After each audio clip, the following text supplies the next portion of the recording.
అందరూ బాగున్నారా? Welcome to Aruna triple B అండి. ఈరోజు రాగి జావ చూపిస్తాను మీకు. రాగులు ఎప్పుడైనా సరే కడిగి ఎండపోసుకొని బాగా ఎండిన తర్వాత అప్పుడు ఒక బౌల్‌లో స్టోర్ చేసుకోండి. నేనెప్పుడూ పౌడర్ కొనను. రాగి పిండి ఇంట్లోనే తయారు చేసుకుంటాను. ఇంకా మనం మిక్సీలో వేసుకోవచ్చండి. ఈజీగా అయిపోతుంది పిండి. ఈజీగా చేసేసుకొని మనము ఒక కప్పు పిండికి 2 కప్పులు నీళ్లు పోసుకోవాలనమాట. 2 కప్పులు నీళ్లు పోసి పక్కన పెట్టుకోండి. ఇంకా ఒక కప్పు పిండికి 2 కప్పులు నీళ్ళతో కలుపుకున్నాం కదా! 10 కప్పుల నీళ్ళు మనము వేరే గిన్నెలో పోసుకొని వేడి చేసుకోవాలనమాట. అప్పుడు జావకి పర్ఫెక్ట్‌గా ఉంటుంది. కొంచెం గట్టిగా కావాలంటే కొంచెం తగ్గించుకోవచ్చు. ఇంకా పలుచగా కావాలంటే వాటర్ ఇంకొంచెం పెంచుకోవచ్చు. ఇప్పుడు ఇదైతే సరిపోతుంది. 10 కప్పులు వాటరు వేడి చేసేస్తూ ఉండి ఒక 2 కప్పులు దీంట్లో కలిపాం. 12 కప్పులు పడుతుందనమాట. ఇలా అయితే జావకి పర్ఫెక్ట్‌గా ఉంటుంది. ఇంకా అది పక్కన పెట్టుకొని మనము అది మసలాలనమాట. నీళ్లు మసిలిన తర్వాతే వెయ్యాలి. రాగి జావ చాలా మంచిది. కాల్షియం కూడా ఉంటుంది గదా! లేడీస్ కంపల్సరీ యూజ్ చేయాలండి. ఇంకా పిల్లలకి కూడా చాలా మంచిది రాగి జావ. ఈ ఎండాకాలం కొంచెం మజ్జిగలో కలిపివ్వచ్చు.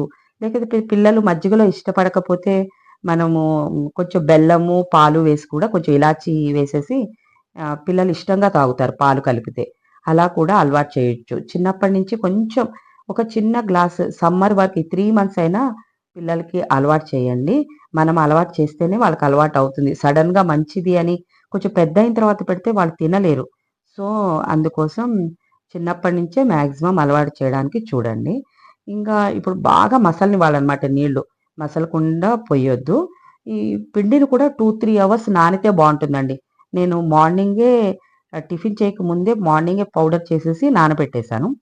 టిఫిన్ అయిపోయిన తర్వాత 3, 4 అవర్స్ అయిపోయింది. నానిన తర్వాత ఇలా మసలాలి. నీళ్ళు ఇలా మసిలిన తర్వాత దాన్ని మన పిండిని కూడా ఒకసారి కదపాలనమాట. చాలా సేపయింది కదా! నానబెట్టి కొంచెం కింద గట్టిగా అయినట్టు అవుతుంది.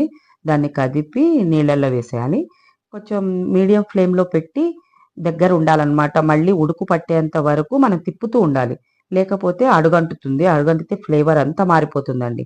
అందుకోసం మనం దగ్గరుండి కొంచెం ఉడికొచ్చేంత వరకు దగ్గరే ఉండాలి. దగ్గరే ఉండి తిప్పుతూ ఉండాలి. తర్వాత సిమ్‌లో పెట్టేసి చక్కగా ఉడకనివ్వాలనమాట. ఉడికితే మంచి ఫ్లేవర్ వస్తుందనమాట. మన కొన్న పిండి అంత బాగోదండి. వాళ్ళెలా కడుగుతారో, ఎలా చేస్తారో తెలీదు గదా! ఎన్నాళ్ళు నిలవుందో కూడా మనకు తెలీదు. సో, అందుకోసమే ఇంట్లో చేసుకుంటేనే మంచిది. ఇలా ఉడుకు పట్టిన తర్వాత ఇంకా కొంచెం ఒక 2, 3 మినిట్స్ అట్లా ఉడకనిచ్చి, ఉడికిన తర్వాత దాన్ని మూత పెట్టి పక్కన పెట్టేస్తే, మనం ఈవినింగ్ వరకు చల్లగా అయిపోయి ఉంటుందనమాట. మళ్ళీ కొంచెం మిగిలింది రెండో రోజు కూడా యూజ్ చేసుకోవచ్చు. మనకెంత అవసరమో అంత మజ్జిగ కలుపుకుంటే సరిపోతుంది. నేను ఇంకా దీంతో పాటే మళ్ళీ కొంచెం శనగలు ఇవి కూడా నానబెట్టాననమాట. శనగలు, పల్లీలు కూడా నానబెట్టాను. అవి ఇప్పుడు నానబెట్టేసి ఉండడం వలన ఈవినింగ్ ఎంత ఒక 5 మినిట్స్ కొంచెం ఉప్పేసి ఉడకబెడితే నానిపోతాయన్నమాట. తొందరగా ఉడికిపోతాయి కూడా. నాని ఉన్నాయి కదా! మార్నింగ్ నుంచి చక్కగా ఉడికిపోతాయవి. ఇంకా ఈ సమ్మర్ కదా! కొంచెం ఆయిల్ ఎక్కువ యూజ్ చేయకుండా కొంచెం వెజిటబుల్స్, ఫ్రూట్స్ అలా ఫ్రూట్ సలాడ్స్, వెజిటబుల్ సలాడ్స్ ఇలాంటి జావలు కొంచెం మజ్జిగ కలిపానండి. మజ్జిగ కలిపేసి మనకెంత అవసరమో అప్పుడే మజ్జిగ కలుపుకోవాలి. మిగిలింది అలా ఉంచేసుకోవాలనమాట. అవసరమైనప్పుడు కలుపుకుంటే పులుపెక్కకుండా ఉంటుంది.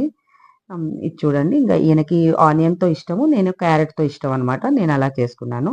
మాక్సిమం పిల్లలకి కూడా ఈ సమ్మర్‌లో కొంచెం ఆయిల్ ఎక్కువ యూజ్ చేయకుండా పెట్టండి పిల్లలకి కూడా.